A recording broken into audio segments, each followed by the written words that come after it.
మీ business ఏదైనా మీ ఊర్లో promotion చేయాలంటే అది సుమన్ టీవీతోనే సాధ్యం. ఇప్పుడే సంప్రదించండి.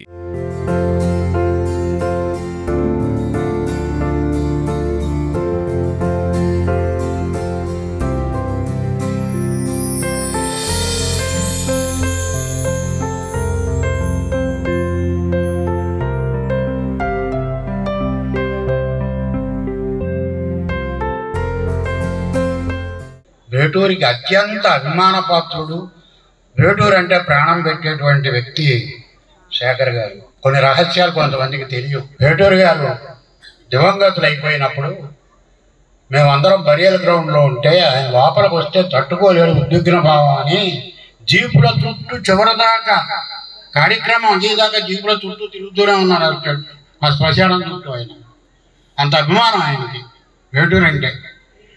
ఆయన ఎప్పటిబట్టో ట్రై చేద్దాం అనుకుంటే ఇప్పటికి మాకు ఆ అవకాశం ఇచ్చారు ఆయన మహానుభావుడు. వేటూరు అంటే ప్రాణం ఆయనకి. ఇదే విషయంలో ఇంకో మాట కూడా చెప్పాలి. వేటూరు గారు నన్ను పరిచయం చేసి నీకు సినిమాలోకి పనికొస్తాడో వేషం ఇవ్వని చెప్పాడు ఆయన. నేను ఇవ్వలేదనుకోండి, అది వేరే విషయం.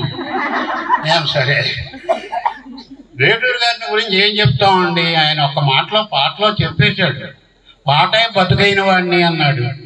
ఆకు కదిలిన పాటే, కలత చెందిన పాటే, కళైన పాటే. ఆత్రేయ అంటే అంత అభిమానం ఆయనకి.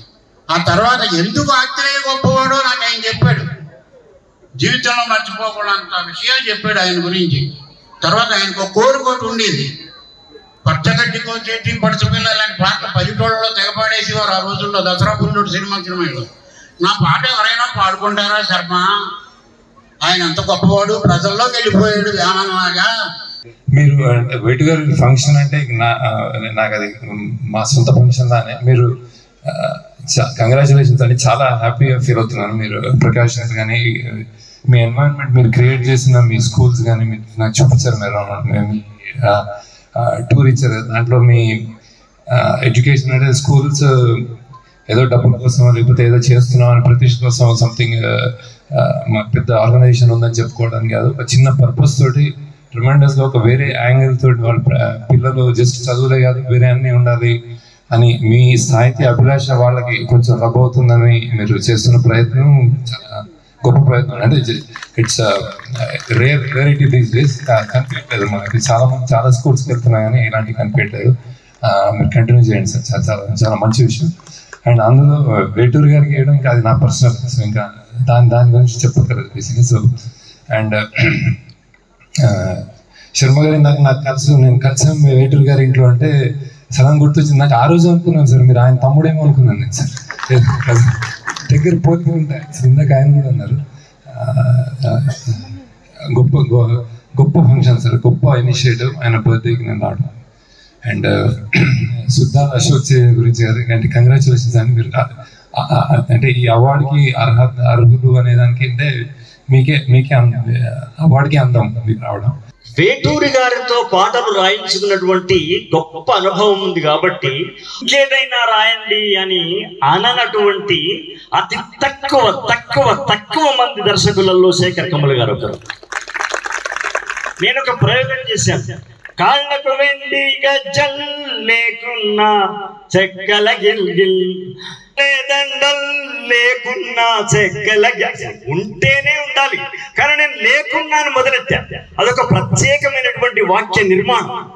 లేకున్నా చెక్కల గిల్గిల్, నవ్వితే రాలవు ముత్యాల్, అవి నవ్వితే వస్తాయి మురిపాల్, నోట్లో తమ్మల పాకుల్, లేకున్నా సున్నం కాసుల్, మునిపంటితో నొక్కిత పెదవు ఎర్రగా అయితది రామన దిల్. చిరియా చురియా చురి అంటే కత్తి, కాటుగా పెట్టిన కత్తి. ఇది అర్థం కాదని అంటాడేమో నా దిగులు. చురియా ఇది సుర్మా పెట్టిన చురియా. చిడియా అంటే పిట్ట. చిడియా ఇది చిక్కని చిడియా. ఇలాంటి ప్రయోగాలు చేసినప్పుడు శేఖర్ గారి సినిమాలు చూస్తే వాన పడ్డప్పుడు వచ్చేటువంటి మట్టి పరిమాణం లాగా ఉంటుంది. Great sayings suitable sir. మీకు అది చాలా హ్యాపీగా ఉంటుంది సార్.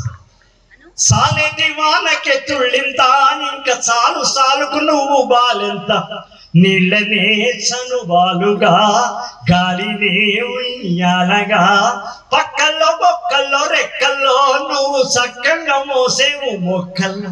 మీరు వరి కోసిన తర్వాత వరిని మొత్తం కోసి వస్తుంది, పగుళ్ళు వస్తుంది. నీకు మచ్చలేడాలేనే లేవులే లేవులే మిన్నులున్న చందమామయ్య చేతిలో మహిమ ఏమున్నది. మా సినిమా కవులు చాలా మాయ చేస్తారు.